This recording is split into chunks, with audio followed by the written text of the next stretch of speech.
तो मान्यवर, मेरा आपके माध्यम से माननीय विधायक अलका सिंह करबंसी, मेरा अनुरोध ये है कि इस बजट के अंदर जो सूचना हम लोगों ने पेश किए हैं उसे जोड़ने का काम करें।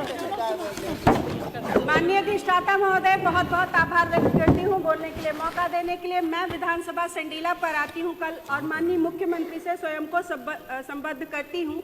कल माननीय मुख्यमंत्री ने अपने भाषण में एक बात कही कि विधानसभा संडीला में माननीय प्रधानमंत्री जी और माननीय मुख्यमंत्री जी ने करोड़ों रुपए का एक औद्योगिक टेक्सटाइल पार्क प्रस्तावित किया है।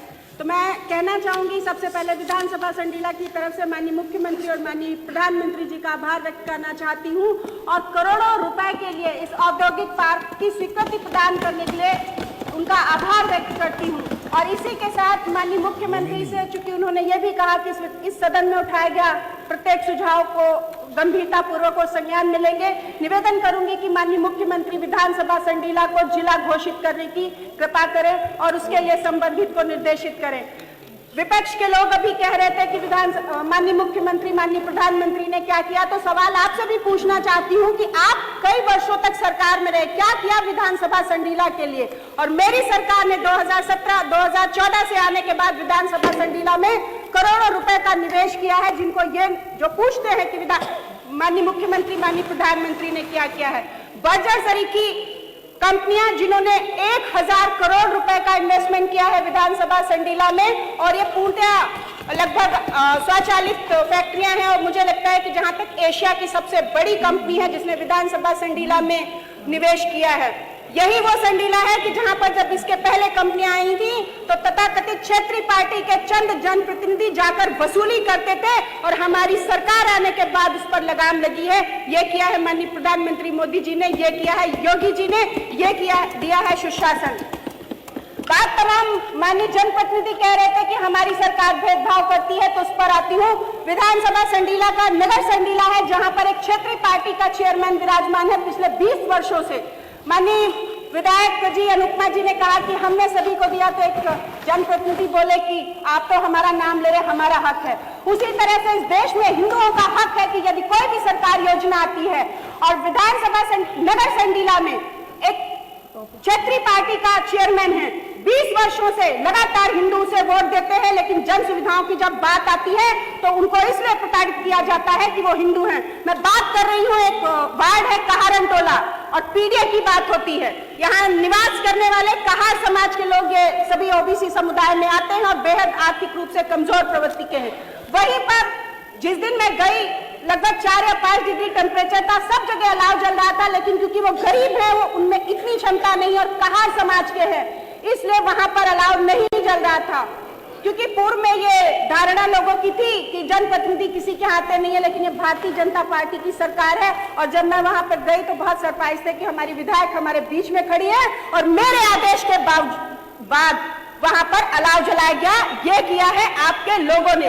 जनपद हरदोई के अंतर्गत एक चेयरमैन जो एक क्षेत्रीय पार्टी की है, वहां पर एक सफाई कर्मचारी उनके चरणों में, जो कि दलित समाज से आता था, उस महिला के चरणों में अपना शीश वंदन करते हुए एक ऑडियो वायरल हुआ, जिसे बाद में तथाकथित लोगों ने मिलकर निपटा दिया कि नहीं वो ऐसा था जिसे वो सार्वजनिक रूप से प्रताड़ित कर रही थी। वो लोग बात करते हैं दलितों के हितों की।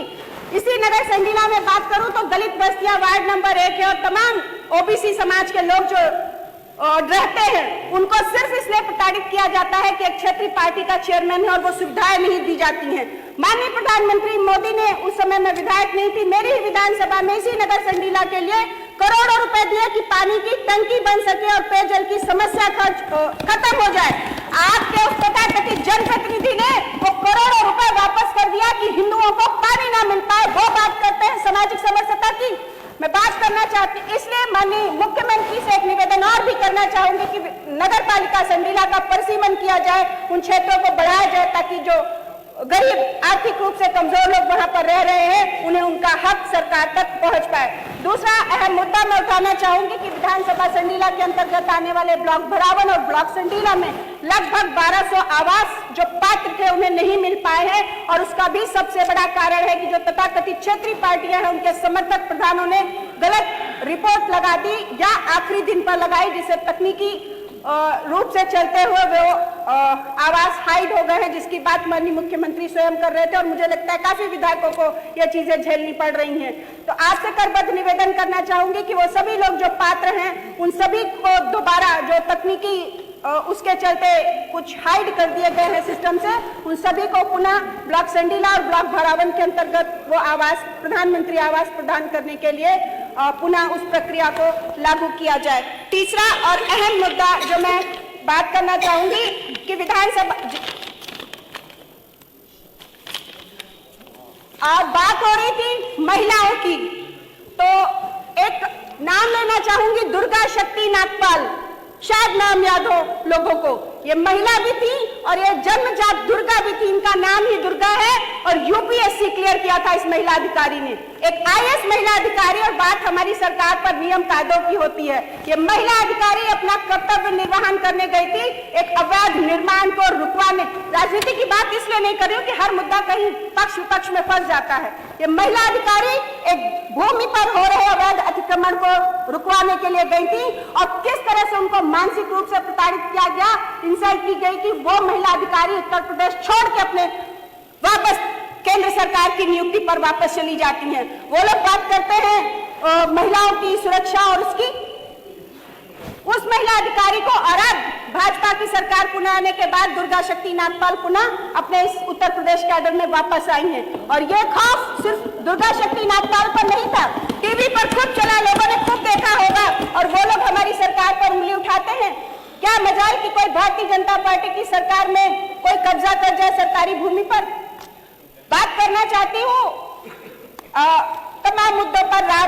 रामलला की आज कुछ लोगों को कष्ट हो रहा था और जब माननीय मुख्यमंत्री जी ने सबको, माननीय प्रधानमंत्री जी ने आमंत्रण भिजवाया तो कुछ लोग आए नहीं और माननीय प्रधानमंत्री जी ने जो समय कुछ कहा उसी से संबद्ध करना चाहूंगी कि रामलला का न्योता, रामलला के आंगन का न्योता ठुकराने वालों, रामलला के आंगन का न्योता ठुकराने वालों, निहत्थे हिंदू कार सेवकों पर गोली चलवाने वालों, जगत नियंता के होने पर प्रश्न उठाने वालों, रामलला पर ही प्रश्न उठा दिए, है ही नहीं रामलला।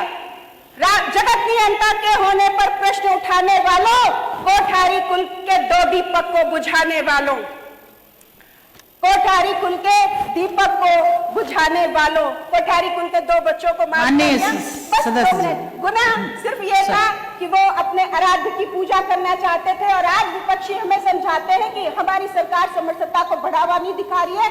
आगे कहना चाहूंगी कि लो फिर तुम भी अब देखो रघुराई की प्रभुताई, लो फिर तुम अब देखो रघुराई की प्रभुताई, मंदिर वही बनाया है तारीख भी बताई, मंदिर वही बनाया है तारीख भी बताई। रही बात विकास के मुद्दों की बात करूं तो मातृत्व योजना हो, महिला गर्भावस्था योजना हो, अन्य योजना हो, माननीय विधायक जी, माननीय विधायक पुरुषोत्तम खंडवाल जी,